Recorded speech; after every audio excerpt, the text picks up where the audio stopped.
Il était mon compagnon, mon confident, mon refuge. Pendant 43 ans, nous avions construit une vie ensemble dans notre appartement de Montmartre. Je pensais qu'après son départ, mon fils Julien serait mon soutien, ma force. Je pensais qu'il me tiendrait la main pendant que je m'effondrerais. Mais ce jour-là, devant le cercueil de son père, il m'a regardé avec des yeux que je ne reconnaissais plus et m'a dit « Maman, tu ne vas pas rester ici. » Je ne comprenais pas. Nous étions au funérarium, à 2 heures de la cérémonie. Les fleurs blanches que j'avais choisies entouraient le cercueil de pierre. J'avais passé la nuit précédente à écrire son éloge funèbre, mes mains tremblant tellement que les mots devenaient illisibles. Julien était arrivé le matin, accompagné de sa femme Aurélie. Je m'attendais à ce qu'il me prenne dans ses bras, qu'il pleure avec moi comme il l'avait fait quand il était enfant et que son poisson rouge était mort. Mais il s'est contenté de hocher la tête froidement et de dire qu'il s'occupait de tout. « Comment ça ? Je ne vais pas rester ici ?» ai-je demandé, ma voix à peine audible dans le silence du funérarium. Julien a échangé un regard avec Aurélie. Elle portait une robe noire moulante qui semblait plus appropriée pour un cocktail que pour un enterrement. Elle a posé sa main sur le bras de mon fils, un geste possessif que j'avais remarqué de plus en plus souvent ces derniers mois. « Le docteur Moreau a appelé ce matin », a dit Julien en évitant mon regard. « Il a dit que tu avais des problèmes cardiaques. Il pense que tout ce stress, toute cette émotion, ce n'est pas bon pour toi. Il vaut mieux que tu rentres à la maison, que tu te reposes. » Quoi ? J'ai senti ma poitrine se serrer. Le docteur Moreau n'a jamais dit ça. J'étais chez lui la semaine dernière pour mon check-up annuel. Mon cœur va très bien. Maman, s'il te plaît. La voix de Julien était devenue dure. Ne rends pas les choses plus difficiles. Papa aurait voulu que tu prennes soin de toi. Les gens ont commencé à arriver. Mes anciens collègues de l'école primaire, où j'avais enseigné pendant 35 ans, les voisins, les amis de Pierre de son club d'échecs. Ils me regardaient avec cette pitié que je détestais déjà. Je voulais être près du cercueil, accueillir ceux qui venaient lui rendre hommage. Mais Julien m'a prise par le coude, fermement. « Viens, je te ramène. » Non, j'ai essayé de me dégager. C'est l'enterrement de mon mari. Je dois être là. Tu es fatiguée, maman. Tu ne penses pas clairement. Aurélie s'est approchée de l'autre côté. Colette, Julien a raison. Vous avez l'air épuisée. Laissez-nous nous occuper de tout. C'est ce qu'une famille fait. J'ai regardé autour de moi, cherchant du soutien, mais tout le monde semblait éviter mon regard. Finalement, j'ai cédé. Peu. Être avait-il raison. Peu. Être étais-je trop fatiguée, trop bouleversée. Pierre m'aurait dit de faire confiance à notre fils. Le trajet de retour vers notre appartement de la rue Lépic s'est fait dans un silence pesant. Aurélie conduisait notre propre voiture, celle que Pierre et moi utilisions pour nos sorties du dimanche. Julien était assis à l'avant, son téléphone constamment allumé, tapant des messages que je ne pouvais pas voir. J'étais à l'arrière, regardant Paris défiler derrière la vitre, cette ville que Pierre et moi aimions tant. Quand nous sommes arrivés, Julien m'a accompagné jusqu'à ma chambre. Notre chambre, celle que je partageais avec Pierre. Son pyjama était encore sur sa chaise, son livre sur la table de nuit, ses lunettes à côté.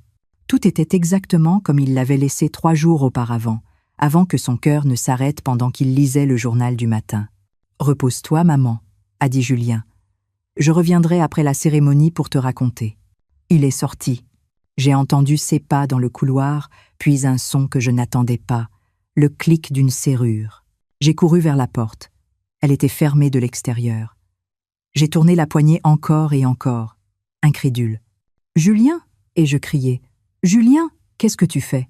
Sa voix est venue de l'autre côté, calme, presque monotone. « C'est pour ton bien, maman. Tu as besoin de tranquillité. Pas de distraction, pas de stress. Ouvre cette porte immédiatement. » Pas de réponse. J'ai entendu ses pas s'éloigner, puis le bruit de la porte d'entrée qui se fermait. Le silence est tombé sur l'appartement comme un linceul. J'ai frappé contre la porte jusqu'à ce que mes mains me fassent mal. J'ai crié jusqu'à ce que ma gorge soit en feu. Personne n'est venu. L'immeuble était vieux, les murs épais. Nos voisins directs étaient en vacances en Bretagne. Il n'y avait personne pour m'entendre. Finalement, épuisée, je me suis assise sur le lit. Mon téléphone portable. Je pouvais appeler la police. Mes mains tremblantes ont cherché dans mon sac. Le téléphone était là, Mais quand j'ai essayé de composer le numéro, il n'y avait pas de signal. Pas une seule barre. J'ai essayé encore et encore, me déplaçant dans toute la chambre. Mais rien. C'était impossible. Cet appartement avait toujours eu un excellent signal. Les heures ont passé. J'ai regardé par la fenêtre, voyant la vie continuer dans la rue en dessous. Des touristes prenaient des photos du sacré, cœur. Des couples entraient dans les cafés. Le monde tournait comme si rien n'avait changé, comme si mon mari n'était pas mort ce matin même, comme si mon fils ne m'avait pas enfermée comme une prisonnière. La nuit est tombée. J'ai pleuré jusqu'à ne plus avoir de larmes. Je me suis allongée sur le lit, du côté de Pierre, respirant l'odeur de son oreiller. Je me suis souvenue de nos premières années ensemble, quand Julien était petit et qu'il grimpait dans notre lit le dimanche matin. Je me suis souvenue de son rire, de ses câlins, de la façon dont il disait « Maman, tu es la meilleure maman du monde ». Où était passé cet enfant? Le lendemain matin, Julien est revenu. Il m'a apporté un plateau avec du café et des croissants, comme si c'était un geste normal, comme si j'étais là par choix. « Comment tu te sens, maman ?» Je l'ai regardé, cet homme de 42 ans que je ne reconnaissais plus. « Laisse-moi sortir, Julien. Passe encore. Tu as besoin de temps pour accepter la situation. » Quelle situation? Il a posé le plateau et s'est assis sur la chaise près de la fenêtre, celle où Pierre s'asseyait pour mettre ses chaussures chaque matin. « Papa est parti. Les choses vont changer. Il faut qu'on parle de l'appartement, de ton avenir. » « Mon avenir? Cet appartement est trop grand pour toi seule. Les charges de copropriété sont élevées. Tu ne peux pas le gérer toute seule. Mon sang s'est glacé. C'est mon appartement. Pierre et moi l'avons acheté il y a 40 ans. Et maintenant que papa n'est plus là, il faut être pratique. Il a sorti une liasse de papier de sa poche. J'ai trouvé un joli studio près de chez nous à Versailles. Beaucoup plus gérable pour une femme de ton âge. Je ne quitterai pas cet appartement. Son visage s'est durci. Ce n'est pas à toi de décider. C'est exactement à moi de décider. Je suis propriétaire. Pour l'instant, il s'est levé. La lecture du testament a lieu dans 1 semaine. On verra bien ce que papa a décidé. Il est sorti, me laissant avec mon café froid et mes croissants intouchés. Les jours suivants se sont fondus les uns dans les autres. Julien venait 2 fois par jour avec de la nourriture. Aurélie l'accompagnait parfois, me regardant avec un mélange de pitié et de quelque chose d'autre. De la satisfaction peut-être. Un après-midi, je me suis approchée de la fenêtre. De ma chambre, je pouvais voir une partie du salon. J'ai vu Julien et Aurélie assis sur le canapé, des documents étalés sur la table basse. L'agent immobilier dit qu'on peut obtenir au moins 2 millions d'euros, disait Aurélie. Avec cet emplacement, ça se vendra en 1 semaine. Il faut juste attendre la lecture du testament, répondait Julien. Après ça, on pourra la convaincre de signer. Et si elle refuse? Elle ne refusera pas. On a la procuration médicale. Le docteur Moreau certifiera qu'elle n'est pas en état de prendre des décisions. Mon cœur s'est arrêté. Le docteur Moreau, notre médecin de famille depuis 20 ans? Non, c'était impossible. Tu es sûr qu'il jouera le jeu? Demandait Aurélie. Pour 50 000 euros, il signera n'importe quoi. J'ai reculé de la fenêtre, choquée. Tout était un mensonge.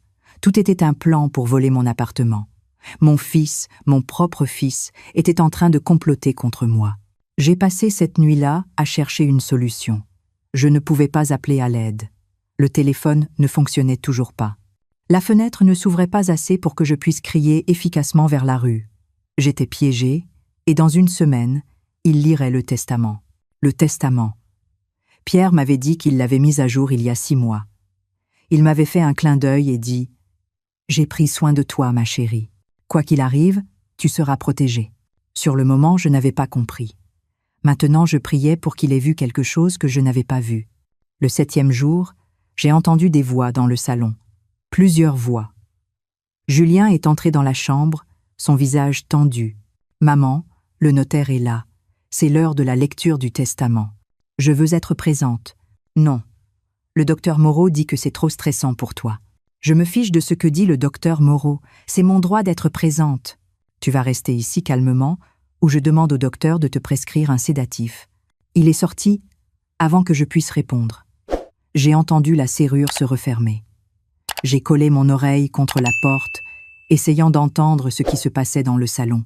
Une voix que je ne reconnaissais pas, celle du notaire probablement, disait « Nous ne pouvons pas procéder sans Madame Colette Dubois. Le testament stipule expressément qu'elle doit être présente. Elle n'est pas en état, répondait Julien. Elle est malade. J'ai besoin de la voir pour en juger par moi-même. C'est hors de question. Une autre voix est intervenue. Une voix que je connaissais. Le docteur Moreau. Je suis son médecin traitant. Je peux certifier qu'elle souffre d'un début de démence et qu'elle n'est pas apte à assister à cette lecture. Démence ? La voix du notaire était sceptique. J'ai besoin de voir un diagnostic médical officiel. Je peux vous en fournir un. Mon sang bouillonnait. Comment osa-t-il ? Comment osa-t-il mentir ainsi ? Néanmoins, continuait le notaire, le testament est très clair. Madame Dubois doit être présente ou je ne peux pas procéder. Il y a eu un long silence. Puis, j'ai entendu des pas se diriger vers ma chambre. La porte s'est ouverte. Julien se tenait là, furieux. « Tu vas venir, mais tu ne diras rien. Tu comprends ? Pas un mot. » Je ne lui ai pas répondu. Je suis passé devant lui et suis entré dans le salon. Le notaire était un homme d'une 60aine d'années, en costume gris impeccable. Il s'est levé quand je suis entré, surpris. « Madame Dubois, je suis maître Lefebvre. Je suis désolé pour votre perte. » J'ai hoché la tête, ma gorge trop serrée pour parler. Le docteur Moreau évitait mon regard. Aurélie était assise sur le canapé, ses lèvres pincées en une ligne fine. « Maintenant que tout le monde est présent, nous pouvons commencer, » a dit maître Lefebvre. Il a ouvert une enveloppe scellée et a commencé à lire. « Je, Pierre Dubois, étant sain de corps et d'esprit, déclare ceci comme mon dernier testament. » Les mots semblaient flotter dans l'air. Pierre avait toujours été précis, méthodique. Il énumérait ses possessions, ses économies, ses investissements. Puis il est arrivé à l'appartement. Concernant notre appartement du 28 rue L'Épic à Paris, j'établis les conditions suivantes. L'appartement demeure la propriété exclusive de mon épouse, Colette Dubois, sa vie durant. Elle a le droit absolu d'y vivre, de le louer ou de le vendre selon sa volonté. Notre fils, Julien Dubois, héritera de cet appartement uniquement après le décès de son mère, à condition qu'elle n'ait pas décidé autrement entre-temps. Le visage de Julien est devenu blême. Aurélie s'est levée d'un bond. « C'est impossible. Julien m'a dit qu'il hériterait de tout. » Maître Lefebvre a levé la main. « Il y a plus. Monsieur Dubois a également laissé une lettre personnelle à lire en présence de tous. Il a sorti une enveloppe plus petite. Ma main a tremblé quand je l'ai reconnue. C'était l'écriture de Pierre. Cette écriture élégante que j'aimais tant. Le notaire a commencé à lire. « Ma chère Colette, si tu entends ces mots, c'est que je t'ai quittée. Je suis désolé de te laisser seule, mon amour, mais je veux que tu saches que je t'ai protégée jusqu'à la fin. Il y a 2 mois, j'ai surpris une conversation entre Julien et Aurélie dans notre cuisine. Ils pensaient que j'étais sortie acheter le pain. Ils parlaient de notre appartement, de comment le vendre une fois que je serais mort, de comment te convaincre de signer. Aurélie disait qu'elle avait trouvé un médecin prêt à certifier que tu n'étais plus apte mentalement. Mon cœur s'est brisé ce jour-là. Notre fils, notre petit garçon, était devenu un étranger. J'ai immédiatement contacté maître Lefebvre et modifié mon testament. J'ai aussi contacté l'ordre des médecins concernant le docteur Moreau. Ils trouveront 6 juin l'enregistrement de sa conversation avec Aurélie où il accepte de falsifier ton dossier médical moyennant 50 000 €. J'ai tout enregistré, ma chérie. J'ai des preuves de tout.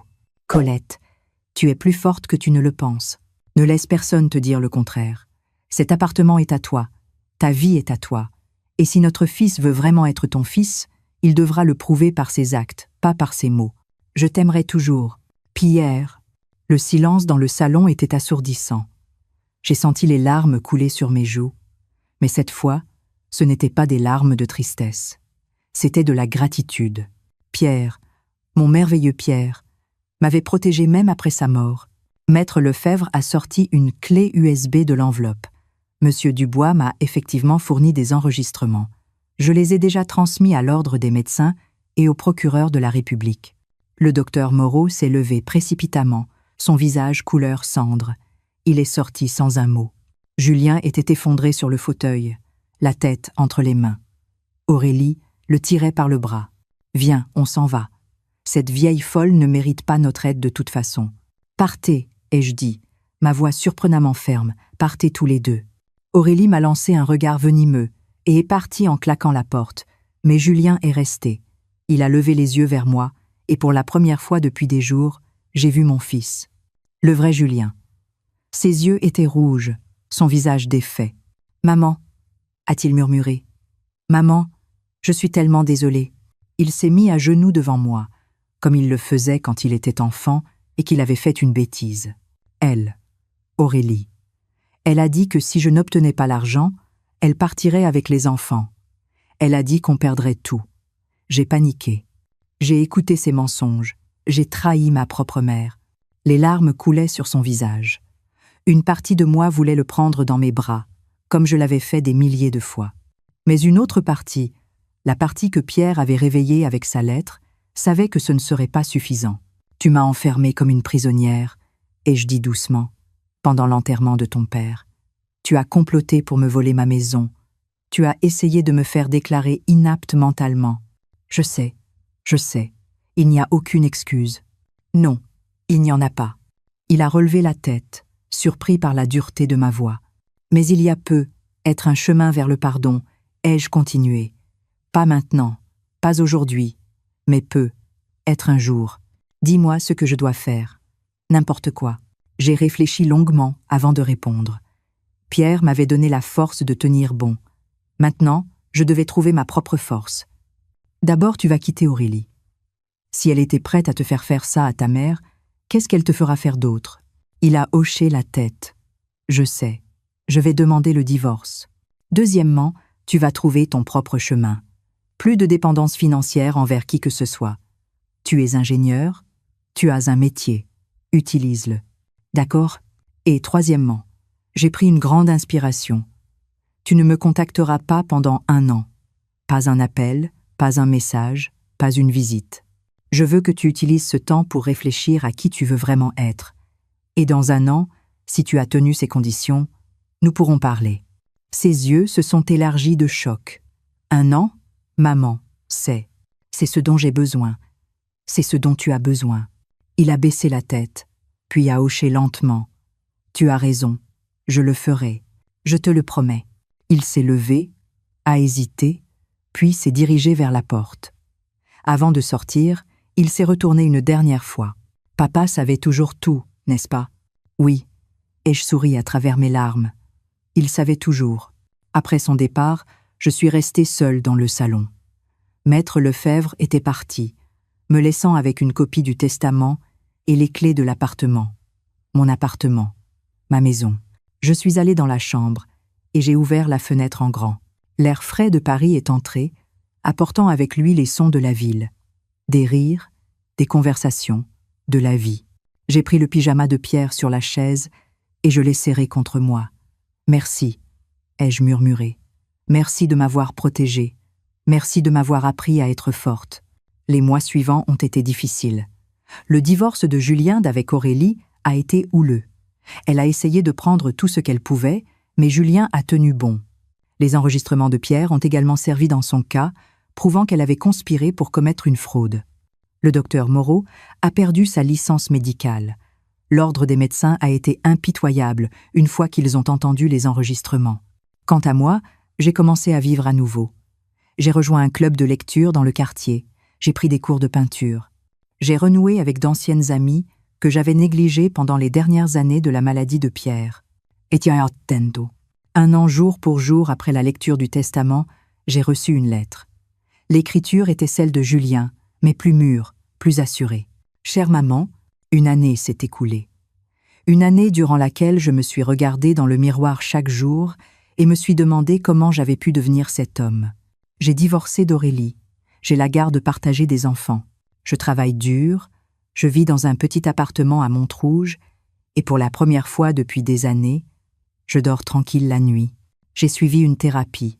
J'ai compris beaucoup de choses sur moi-même, sur mes faiblesses, sur la façon dont j'ai laissé la peur et la cupidité guider mes choix. Je ne sais pas si tu pourras me pardonner un jour. Je ne sais même pas si je le mérite. Mais je voulais que tu saches que je suis devenu un meilleur père pour mes enfants. Je leur parle de leurs grands-parents, de la force et de la dignité que grand-père t'a enseigné et que tu m'as montré ce jour-là. Si tu es prête à me voir, je serai au café où papa et toi alliez chaque dimanche matin. Le consulat, à 10 heures. Je comprendrai si tu ne viens pas. Avec tout mon amour et mes regrets, Julienne. Ce dimanche matin, je me suis réveillée tôt. J'ai mis ma plus belle robe, celle que Pierre aimait tant. J'ai marché lentement dans les rues de Montmartre, saluant les commerçants que je connaissais depuis des décennies.